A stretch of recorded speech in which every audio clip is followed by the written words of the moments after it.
Hello friends, Vince Burlapp here. Today we are taking a look at the Cadillac CT4. The CT4 is Cadillac's smallest sedan. It came out a few years ago and is far from new. It has a classic profile with an oddly shaped rear end, not unlike someone I used to date back in the day. The front end has these big vertical daytime running lights, and the rather cheesy Cadillac logo GM seems unable to update into something a bit more current. The CT4's name is branded right on its rear trunk, which again brings back some memories. It also proudly displays its all-wheel drive status. On the other side of the trunk, it spells 500T. 500 is not the amount of power or engine size. It is technically the amount of torque, stupidly measured in Newton meters. Something only 5 or 6 super nerds on Earth will understand or appreciate. This has to be the dumbest thing I have seen on a car. The interior is quite lovely with this particular color combo. For some, the bright orange color will conjure up fun memories of Halloween. For others, it could be a grim reminder of their past stay in our local penal institution. That tiny screen looks pretty dated these days. 8 inches isn't enough anymore, as humanity requires larger displays.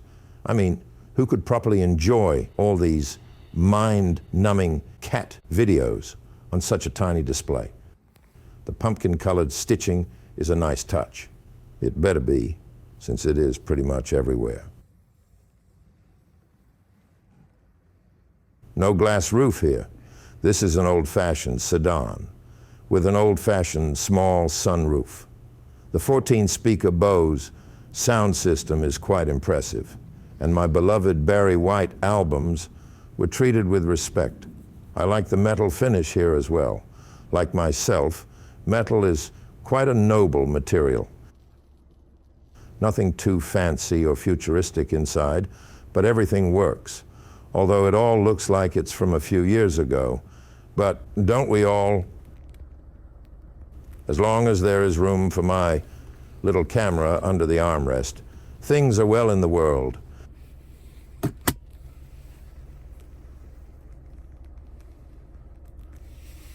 There is a little volume pimple to play with here on the console. Pimples are always tempting, and it's hard not to play with this one, at least for an hour or two. No minimalist Tesla interior here, as there are lots and lots of buttons and switches everywhere.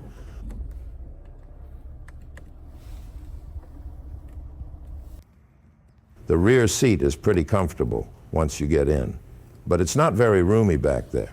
The back side of the center console has vents, but looks and feels pretty cheap. It also has no USB plug at all. And this, my friend, will cause a massive amount of trouble on long trips. I predict more than a few rear passengers will turn into barbarians within minutes of being deprived of any method to plug in a modern device, resulting in an almost immediate medieval behavior taking place right behind the driver.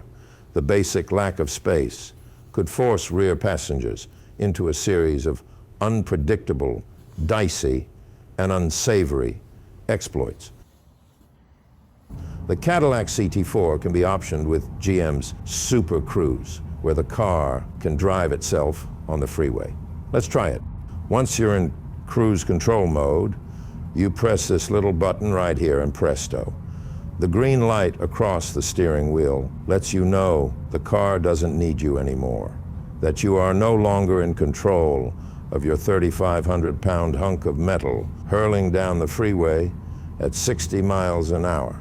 Don't touch anything and just trust the new technology.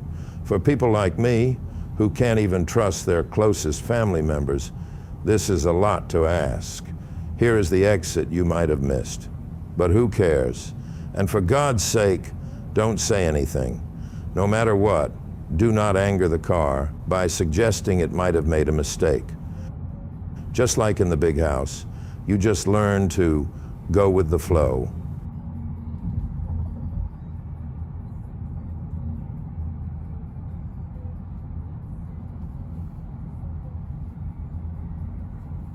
Once you get tired of the new gimmick, you can actually turn it off. The steering wheel now flashes red, which probably means the car is now pissed off at you. Oh, snap! The best part of the old-fashioned screen is how easy it is to find my favorite satellite radio station, 70s on 7, and even my old WJAZ FM station with my favorite DJ, Lester the Nightfly, where jazz and conversation are always around the corner